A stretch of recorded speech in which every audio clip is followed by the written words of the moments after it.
Pasca banjir di Jabodetabek pada 4 Maret lalu, warga mulai membersihkan lumpur dari kediaman mereka. Banjir siklus 5 tahunan ini terjadi lebih parah karena hujan dengan intensitas tinggi mengguyur kawasan Jabodetabek. Lantas apa penyebab banjir terus berulang? Koresponden Roni Satria dan fotojurnalis Aryo Asmoro menelusuri titik terparah banjir di kawasan Bekasi.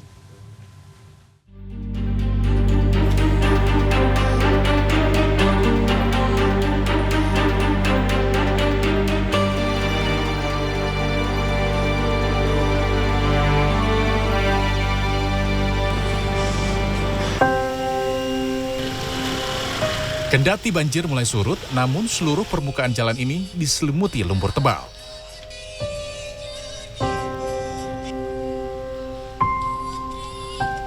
Mereka menyerok sebagian lumpur itu ke pinggir jalan dengan sebilah kayu.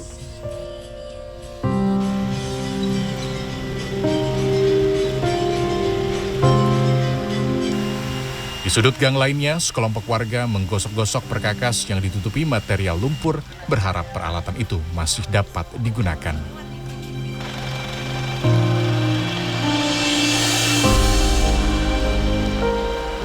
Banjir yang terjadi 4 Maret 2025 lalu merendam rumah mereka hingga lebih dari 3 meter.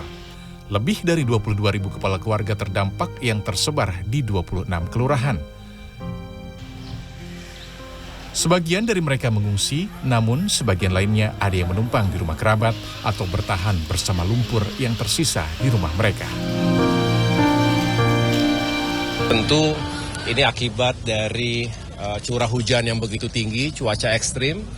Bisa dikatakan bencana hidrometeorologi ini memang harus kita antisipasi bersama. Tentu pertama kita ingin meyakinkan korban atau yang terdampak ini bisa segera diamankan, karena jangan sampai terjadi korban yang tidak kita harapkan. Beberapa hari pasca banjir yang melanda Jabodetabek, titik terparah yang saya datangi ini, Jati Asih, Bekasi, Jawa Barat, masih menyisakan air setinggi mata kaki. Dan warga hanya bisa melakukan recovery dalam bentuk membersihkan puing-puing, termasuk juga sisa lumpur, untuk bisa dapat melanjutkan aktivitas mereka. Langkah saya terhenti di depan rumah Andi, salah seorang korban yang rumahnya berjarak 100 meter dari Kali Cikeas. Pagar rumahnya yang roboh membuat saya membayangkan betapa deras arus air banjir yang menerjang kawasan ini. Tahun 2020 lalu memang parah juga hitungannya, tapi ini jauh lebih parah. Tahun 2020 tidak merusak rumah saya. Depan ini kita lihat kan juga tembok langsung rubuh gitu ya. Tembok ini rubuh karena keterjang sama coran jalan yang ngangkat. Ini kan udah sebagian dibersihin, coran jalan. Ya ini sekarang kena imbasnya ini, kedorong. Arusnya juga lebih deras. Andi mengajak saya ke dalam rumahnya yang sudah luluh lantak penuh lumpur. Sejumlah peralatan rumah tangga tumbang dan rusak, sedikit di antaranya yang mungkin masih dapat digunakan. Andi mengungsi bersama keluarga di sekolah yang persis berada di depan rumahnya. Beruntung, ia tak mengalami kekurangan air bersih lantaran sisa air di toren masih ada. Udah mulai bau nih, soalnya udah hari ketiga ini kan ya. Saya agak santai sedikit ya, soalnya nggak terlalu diburu-buru. Karena stres juga kita ngadapin cobaan kayak gini kan di bulan Ramadan ya. Ya jalanin aja lah. Ini siklus 5 tahun memang parah saya bilang. Nah, dengan tahu siklus 5 tahun biasanya Bapak ada mitigasi atau persiapan seperti apa? Kalau untuk bahaya banjir datang 2 atau 3 jam sebelumnya, dari grup KP2C itu sudah diberitahu, di warning. Peringatan itu sebelumnya telah diwanti-wanti Endang, penjaga pos pantau 05 sebuah pos swadaya desa. Endang yang saat kejadian berada di pos telah mensinyalir adanya banjir kiriman. Air sungai sempat menjebol tanggul hingga meluber menggenangi rumah warga yang hanya berkisar 5 meter. Saya juga ada berapa kali, tolong dah kalau bisa ini ditebang, karena ini menghambat juga. Kalau datang air dari arah sana, habis. Ini sudah menipis Pak sini. Waktu itu saya informasikan ke warga jam 11 sebelum datang air itu. Jam 11 saya langsung antisipasi warga yang punya kendaraan tolong dievakuasi. Melihat tanggul yang relatif berbahaya lantaran jarak yang begitu rapat dengan rumah warga, permasalahan tata ruang patut dipertanyakan.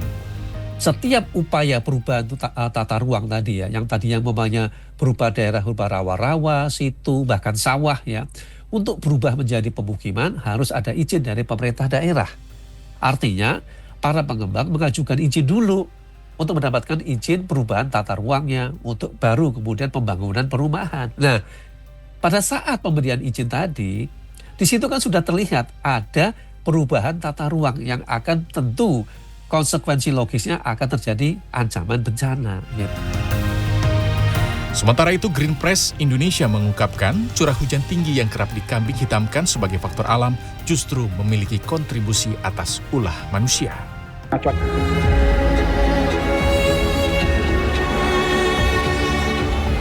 Tak mengenal waktu dan tempat, bencana datang kapan saja. Tempat ibadah yang sejatinya bersolek di bulan Ramadan turut terkena nasib malang.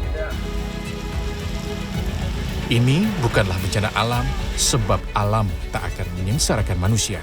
Manusialah yang justru menggerogoti lingkungan hingga berbuah musibah. Roni Satria, Aryo Asmoro, Bekasi, Jawa Barat.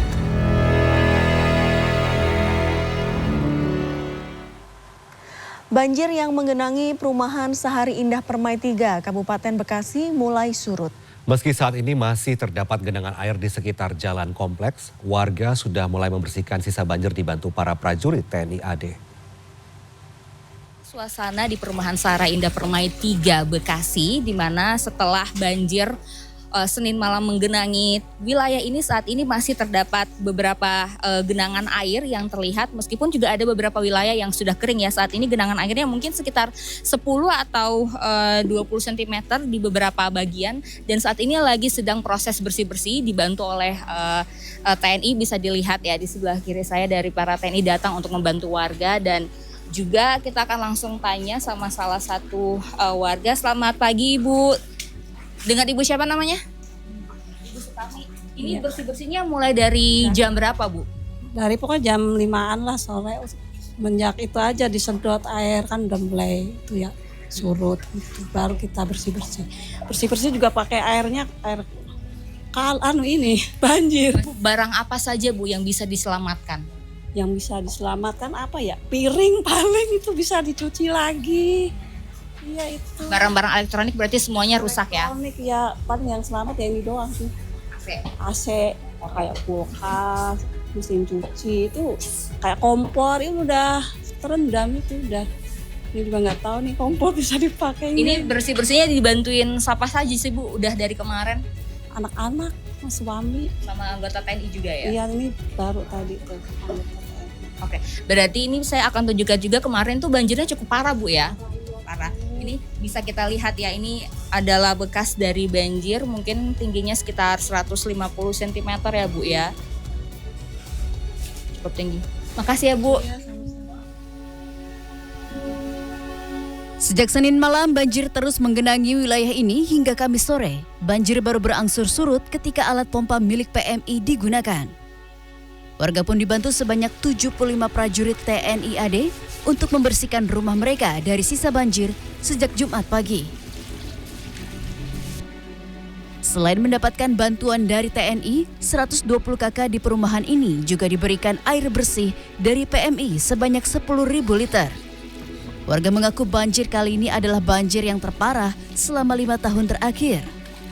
Warga membutuhkan waktu setidaknya 3 hari untuk membersihkan rumah dari sisa banjir. Gita Miningrum, Fordanto Bimantoro, Kabupaten Bekasi, Jawa Barat.